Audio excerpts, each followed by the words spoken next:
بسم اللہ الرحمن الرحیم۔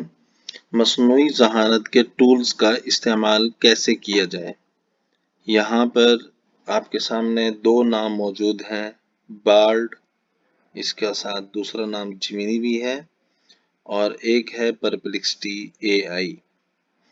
بارڈ کو ہم سوال دے سکتے ہیں، اس سے ہم اپنے سوال کا جواب لے سکتے ہیں، اور جب ہم اپنے سوال کا جواب لے کر اپنے مقالے میں، اپنی ریسرچ میں اس کو شامل کرتے ہیں تو ٹرنیٹن اس سے مواد کو اخذ کرتا ہے اور رپورٹ میں یہ بتاتا ہے کہ اے آئی سے اس تھیسس میں، اس ریسرچ آرٹیکل میں یا اس فائل میں اتنا مواد وہاں سے حاصل کیا گیا ہے۔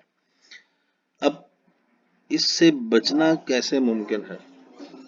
تو اس سے بچنے کے لیے ضروری ہے کہ ہم کسی ایسے ٹول کا استعمال کریں جس کے ذریعے ہم اے آئی کی پکڑ سے اور ٹرنیٹن کی پکڑ سے بچ سکیں۔